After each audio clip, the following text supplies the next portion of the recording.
Yeah, well, I think the phrase "impossible is nothing" is very good and very true to a lot of people, many people in the world. In my case, it's about in '98 when I got the red card, and I had to overcome all the adversity that was sort of thrown at me and thrown at me on the football pitch and also in my life. And I tell the stories of certain things that happened at that time to my family, to me.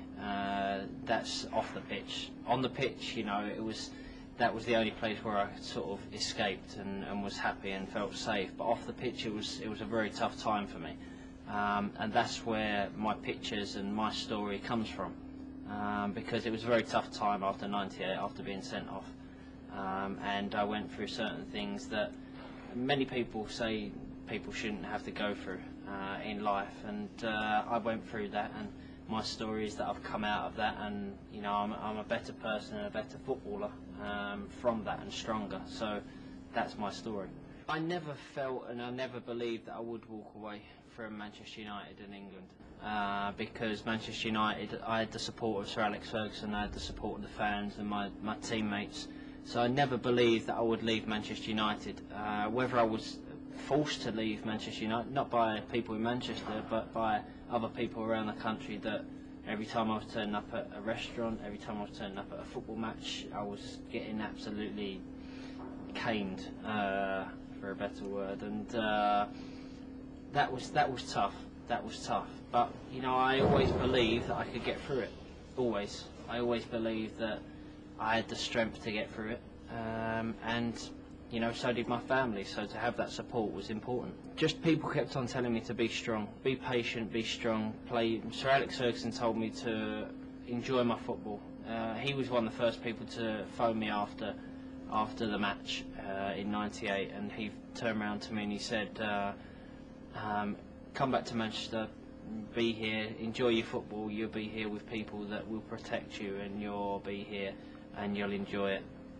And that season we won the European Cup and we won the treble. So he was right, and I had to stay strong, and staying strong was probably the best advice that I got given.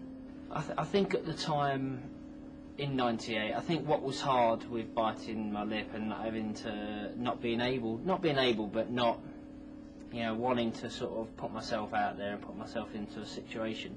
I think the only thing I wanted to say was the fact that my family was getting hassled.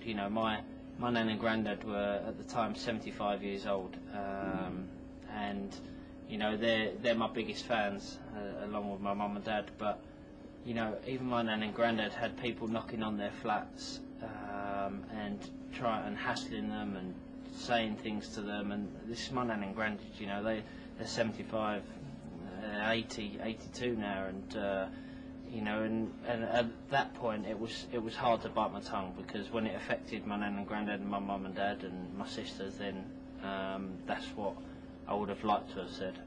Well, my last drawing was the world, of course, and there's me in the middle doing the celebration that I done against Greece. Above it is belief, because it's one of the words that got me through the hard time in '98, and something that I also believe in, because if you have belief, then you can go a long way. And the words underneath is "It's a round world." It's a saying that me and my friend and Victoria uses, actually, because in '98, just before the World Cup, I was on top of the world, going to the World Cup with England, playing for my country. And then after the World Cup, I went all the way under, and didn't see any way of getting back up. But slowly I worked hard and got myself back on top of the world by being England captain and scoring the goal against Greece. One of the best things about being a professional footballer is actually, the kids that you see that actually look up to you, because you see a kid walking down the street in your shirt, or you see a kid in the shop buying your football boots, and things like turning around and saying, I want Beckham's boots, or I want David Beckham Real Madrid shirt, or a Beckham England shirt. Something like that is one of the best things.